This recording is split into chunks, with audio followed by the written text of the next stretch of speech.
এখন আমরা শুরু করব সিরিজ অফ আই, অর্থাৎ আই এর বিভিন্ন ধারা সম্পর্কে। আমাদের এটা সাধারণত বড় প্রশ্নে দেয়া থাকে না, তবে দিতে পারে। কিন্তু এই ধরনের প্রশ্ন প্রায় এসে থাকে, অ্যাডমিশনও এটা প্রায় বহুল প্রচলিত বললেই চলে। আয়ের বিভিন্ন ধারা সম্পর্কিত যে ম্যাথগুলো সেগুলো আমাদের জানতে হবে। তো আয়ের ধারা কিরকম হবে? আয়ের ধারা যে পরপর আয় যোগ করব এমন না। ধারা বলতে আমরা কি বুঝি? অনেকগুলো সংখ্যা পরপর যোগ অবস্থা থাকলে সেটাকে আমরা ধারা বলবো, তাই তো? তো আয়ের ধারা বলতে কি বোঝাতে যাচ্ছি? আয়ের ধারা বলতে বোঝাতে যাচ্ছি আয়ের বিভিন্ন ঘাত থাকবে আমাদের, সেগুলো পরপর যোগ অবস্থায় থাকবে। যেমন যেমন আমরা লিখতে পারি i power 1 plus i power 2, i cube, i power 4, i power 5, i power 6, i power 7, i power 8। এভাবে আমরা চাইলে কি করতে পারি, আর অনেক দূর পর্যন্ত নিতে পারি। আপাতত আমি এই ধারাটাকে সসীম ধারা হিসেবে শুধুমাত্র এতটুকুই কাউন্ট করছি। তো এরকম যদি ম্যাথ দেয়া থাকে তাহলে আমরা কি করতে পারি, সহজে এগুলো বসে বসে মান বের করতে পারি, তাই তো? আর যেহেতু আমরা জানি আই পাওয়ার 0 সমান কি 1, আই স্কোয়ার সমান -1, আই কিউব সমান -i, আই পাওয়ার 4 সমান আবার 1। আমরা যদি পরবর্তীতে নামতে থাকি, যদি একটু খেয়াল করে দেখো আই পাওয়ার 5 কি হবে? 5 কে 4 দ্বারা ভাগ করলে কি হবে? একটু আগে রিপিট করি আমরা, যে পাওয়ারকে যদি পাওয়ার থাকে সেটাকে 4 দ্বারা ভাগ করো, ভাগশেষ নেবো। 5 কে 4 দ্বারা ভাগ করলে ভাগশেষ থাকবে 1, তাই তো? এটা আমরা সবাই জানি। তাহলে কি হবে? আই পাওয়ার 1, বা শুধু আই লিখলেই হচ্ছে আমাদের এখানে। একইভাবে আই পাওয়ার 6 এ লিখতে পারি কি 6 কে 4 দ্বারা ভাগ করলে ভাগশেষ থাকবে 2, রাইট? তো সেই ক্ষেত্রে আসবে আই স্কোয়ার। তো একটু খেয়াল করে দেখো, আমাদের এটাকে আই স্কোয়ারকে আমরা -1 লিখে দিই। তাহলে আমরা 1 -1 -i 1 i -1 এভাবে কি হতে থাকবে, প্রতিনিয়ত এটা পাল্টাতে থাকবে। আচ্ছা, এখানে একটা লিখতে ভুলে গেছি আমি আসলে, সেটা আই পাওয়ার 1টাই লিখি। তাহলে আমরা যদি এখানে দেখি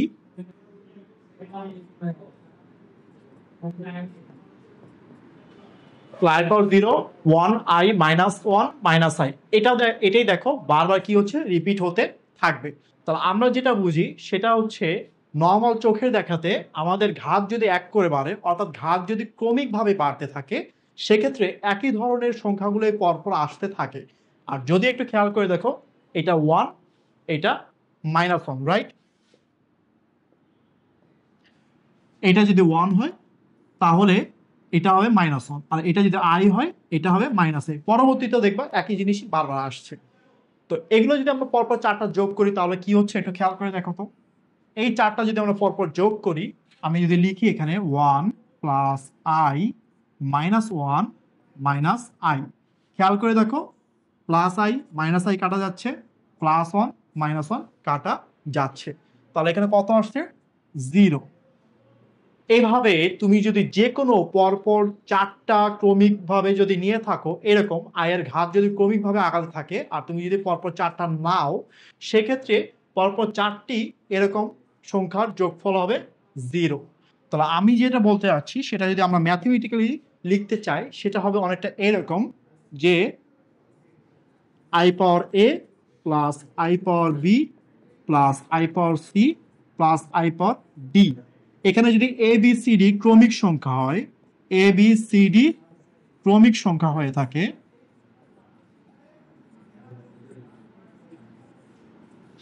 তাহলে এই চারটার যোগফল হবে 0। যদি আমাদের এবিসিডি এখানে যে কোনো পাওয়ার থাকতে পারে, সেটা 1 থেকেই শুরু হতে হবে এমন কোনো কথা নেই। আমাদের চাইলে এটা চাইলে 11 হতে পারে অথবা 111 হতে পারে, যে কোনো হোক, কিন্তু আমাদের পরপর এক করে করে যদি বৃদ্ধি পায়, সেক্ষেত্রে পরপর এরকম আয়ের চারটা ঘাতের যোগফল হবে 0। ওকে, তাহলে আমরা এইভাবে আমরা কি করতে হবে, এই কনসেপ্টে কাজে লাগিয়ে আমাদের এখন এই ম্যাথটা সলভ করতে হবে। তাহলে আমি এই অংশটা মুছে দিচ্ছি। তাহলে আমরা কি করবো, পরপর যে কোনো চারটা এখান থেকে নিয়ে নেব, পরপর যে কোনো চারটা আমরা নিয়ে নেব, নিয়ে এগুলো কি করে দেবো, 0 করে দেবো। এখন নর্মালি যেটা করতে হয় সেটা হচ্ছে আমার শেষ থেকে নিলে ভালো হয়। কেন শেষ থেকে নিলে ভালো হয়? ধরো এখানে আমি এই ম্যাথটাকে সলভ করি, ধরো আমি প্রথম থেকে নিচ্ছি। কথা আমরা প্রথম থেকেই শুরু করব। প্রথম থেকে শুরু করলে কি হবে সেটা আমরা দেখতে চাই। ধর প্রথম চারটা, যে কোনো চারটা আমি পরপর এগুলো ক্রমিকভাবে যেহেতু আগাচ্ছে, যে কোনো চারটা যদি এভাবে ক্রমিকভাবে আগায়, এই চারটার যোগফল হবে কত? 0, রাইট। পরবর্তীতে 5 6 7 8, রাইট, এটা 7 লিখেছি, আমার লেখা একটু বাজে, তোমরা বুঝে নিতে হবে আর কি, একটু কষ্ট করে। যাই হোক, আমাদের 5 6 7 8 এটা ক্রমিকভাবে আগাচ্ছে, সেক্ষেত্রে এরকম চারটা ক্রমিকভাবে আগাচ্ছে, এটারও যোগফল হবে 0। তাহলে এই ধারাটা যোগফল কত হয়ে যাচ্ছে? 0। বোঝা যাচ্ছে? ওকে, তাহলে আমরা এক কাজ করি, এই ধারাটাকে একটু বাড়িয়ে দিই, এই ধারাটাকে সামান্য একটু আমরা বাড়িয়ে দিই। যেমন এখানে আমি i পাওয়ার 9 দিই, i পাওয়ার 10 দিই। তাহলে আমরা আগের মতো করেই করতে পারি, আগের মতো করেই ম্যাথটা করতে পারি যে এই প্রথম চারটার যোগফল কত? 0, পরের চারটার যোগফল কত? 0, বাকি থাকবে কি? i পাওয়ার 9 আর i পাওয়ার 10। এখন আমরা আগে থেকেই জেনেছি যে i এর যে কোনো পাওয়ার থাকলে সেটাকে কিভাবে সিম্পলিফাই করতে হয় বা সরল করতে হয়। তাহলে সেটাকে আমরা কি করতে পারি? 9 কে যদি 4 দ্বারা ভাগ করি, ভাগশেষ কত থাকবে? 4 × 2 = 8, 1 থাকবে ভাগশেষ, তাহলে i পাওয়ার 1 আর এটা থাকবে i পাওয়ার 2। তাহলে এটাকে লিখতে পারছি আমরা i - 1, রাইট। তো এটা আমাদের তো হয়ে গেল সহজ। ওকে, কিন্তু এটাকে আমরা চাইলে আরো একটু সহজ করতে পারতাম। কিভাবে? আমি যেটা বলতে চাচ্ছিলাম, প্রথম দিকে যেটা বলছিলাম যে আমাদের শেষ থেকে চারটা চারটা করে নিলে সুবিধা হবে। কিভাবে সুবিধা হবে? আমি যদি এখন শেষ থেকে চারটা চারটা করে নিতাম,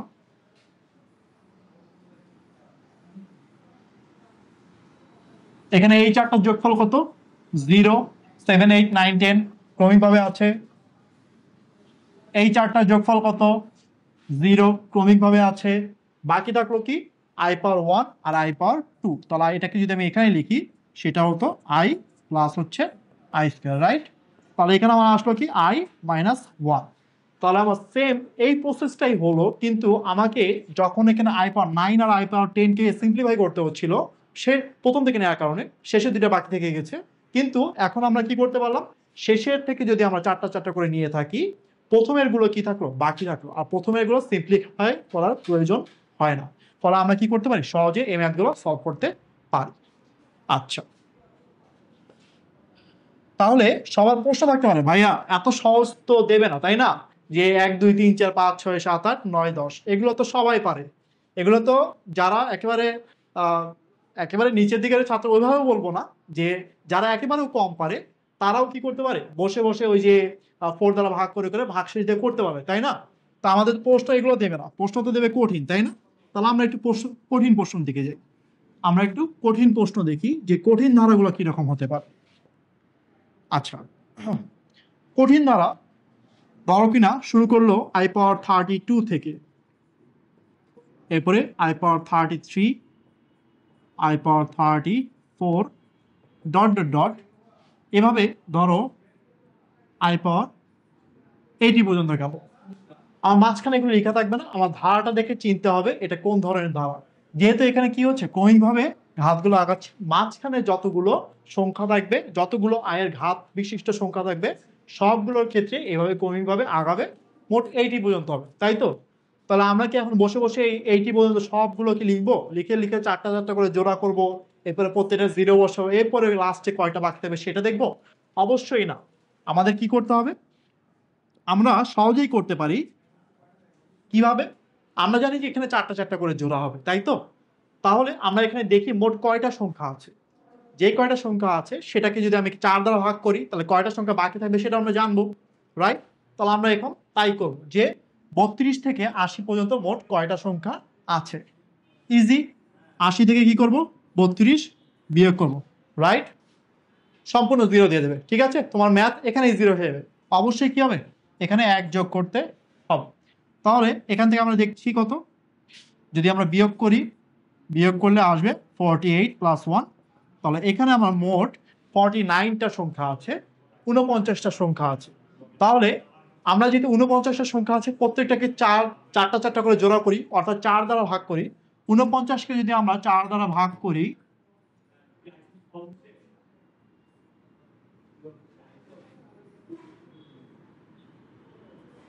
4 × 48, আমি একবারে দিয়ে দিলাম, তবে একবারে করা যায় না নরমালি, ঠিক আছে?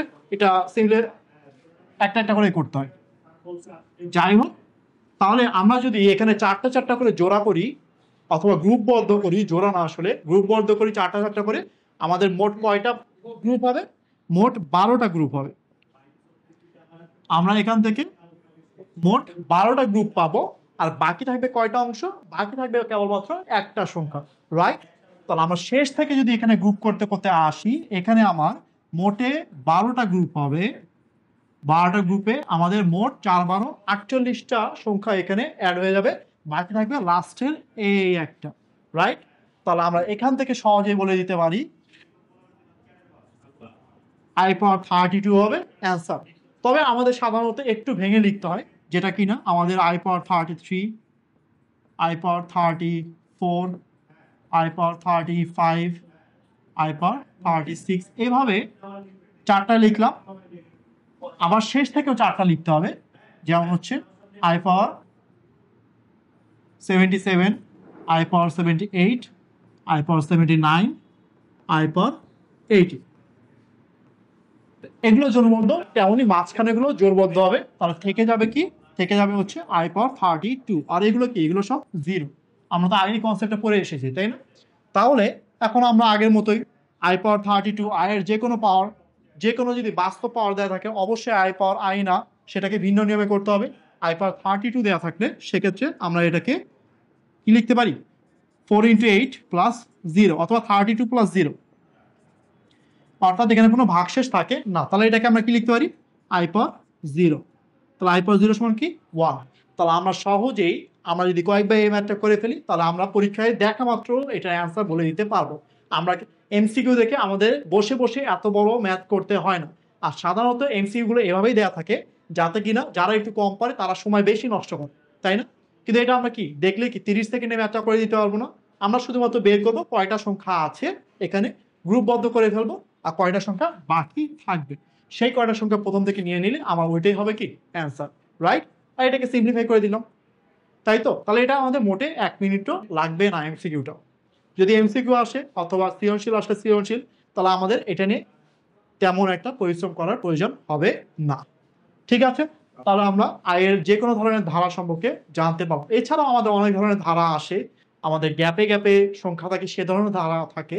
তো এটা আমাদের কি করতে হবে? প্র্যাকটিস করতে হবে।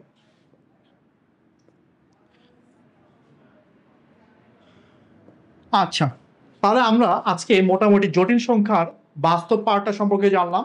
বাস্তব পার্ট সম্পর্কে আমাদের জানতে হয় না, আমরা বাস্তব সংখ্যা সম্পর্কে অনেক আগে থেকেই পড়ালেখা করছি, ছোট থেকে আমরা বাস্তব সংখ্যা নিয়েই পড়ালেখা করছি। অবাস্তব সংখ্যা সম্পর্কে আমরা আজকে পড়লাম। অবাস্তব সংখ্যা বলতে কি বুঝি, যে আমরা যদি রিক্যাপ করি সামান্য একটু, যে ঋণাত্মক সংখ্যার বর্গমূল সংখ্যাগুলোই হচ্ছে অবাস্তব সংখ্যা সংজ্ঞাগতভাবে, সংজ্ঞা যদি দেয়।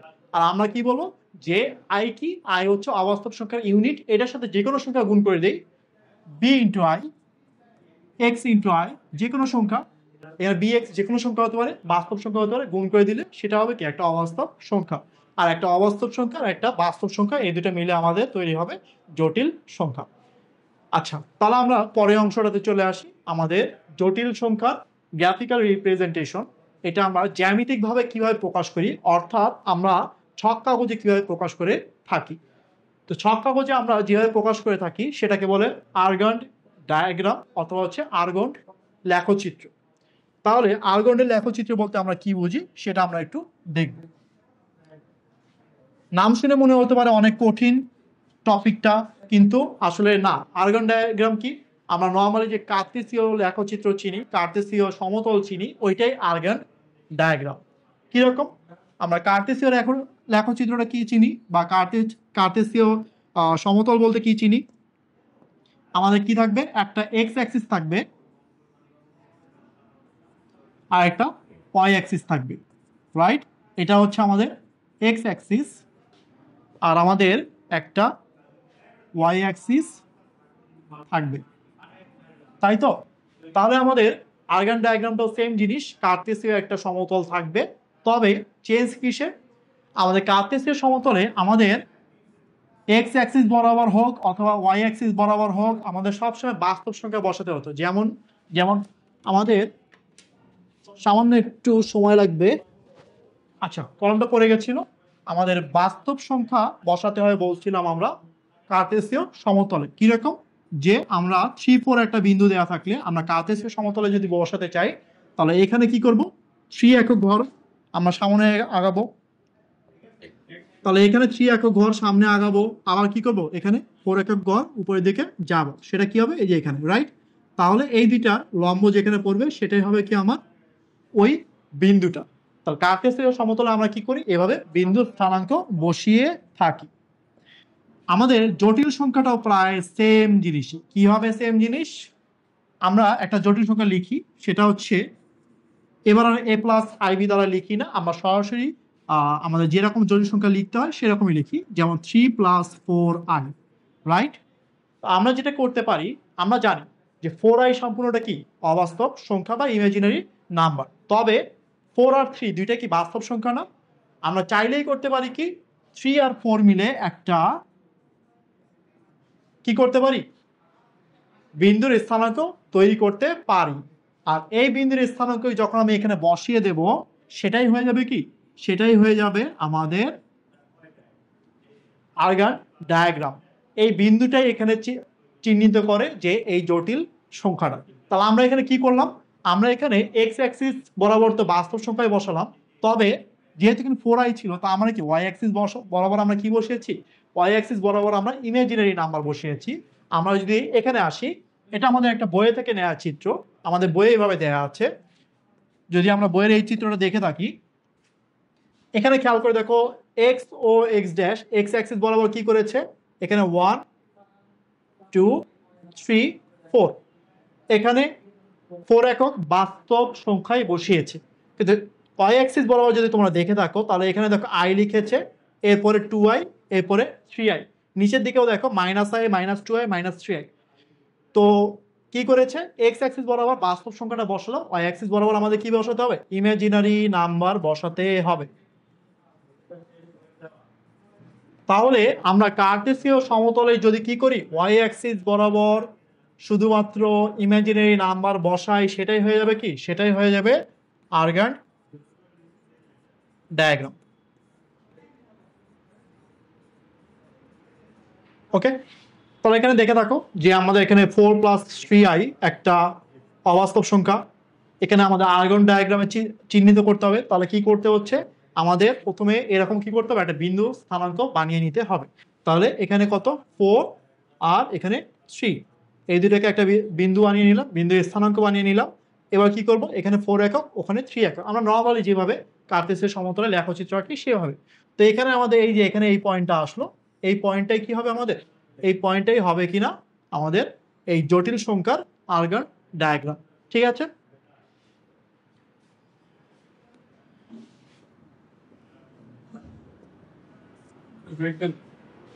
এখানে আমাদের যদি দেখে থাকো এরকম কয়েকটা জটিল সংখ্যার আর্গন ডায়াগ্রামে আমাদের স্থাপন করা আছে। আমরা যদি জাস্ট একটু দেখে থাকি যে এই বিন্দুটা কি 4 - 3, রাইট? তাহলে কি করবো, এখানে 4 একক যাচ্ছে এইদিকে, এইদিকে 1 2 3 4, 4 একক গিয়েছে, রাইট? আর -3 একক যেতে হবে কোন দিকে, নিচের দিকে, তাই তো? 1 2 3 -3 একক, তাহলে এই যে এই বিন্দুটাই হবে কি 4 -3i জটিল সংখ্যাটা। একইভাবে তোমরা দেখে থাকো, এইভাবে বাকি সবগুলো জটিল সংখ্যাও আমাদের কি করা হয়েছে, এইভাবে আর্গন ডায়াগ্রামে বসানো হয়েছে। আশা করি সবাই বুঝতে পেরেছো এটা। তাহলে আমাদের আর্গন ডায়াগ্রাম এই পর্যন্তই। তাহলে আজকে আমরা মোটামুটি শিখলাম জটিল সংখ্যা সম্পর্কে, যে জটিল সংখ্যার দুটি অংশ থাকে। আমরা যদি একটু রিক্যাপ করি, বাস্তব অংশ থাকে একটা, অবাস্তব অংশ থাকে একটা। অবাস্তব অংশটা সম্পর্কে আমরা আজকে শিখলাম, আর অবাস্তব সংখ্যার এককটা সম্পর্কে শিখলাম। আমাদের আই যেটা বলি, আয়ের বিভিন্ন পাওয়ার সম্পর্কে শিখলাম, আয়ের বিভিন্ন ধারা সম্পর্কে শিখলাম, আর আমরা গ্রাফিক্যালি কিভাবে একটা জটিল সংখ্যাকে স্থাপন করতে হয় সেটা সম্পর্কে জানলাম। তাহলে আজকে ক্লাস আমাদের এই পর্যন্তই থাকবে। তোমরা আশা করি যে টিউন ইন করে থাকবে, আমাদের লেকচারগুলো ফলো করবে। আশা করি তোমাদের এভাবে লেকচারগুলো ফলো করলে তোমাদের জটিল সংখ্যা সম্পর্কে আর কোনো ধরনের ধারণার ত্রুটি থাকবে না, তোমরা সহজেই ম্যাথগুলো করতে পারবে। আজকে এই পর্যন্তই। আসসালামু আলাইকুম।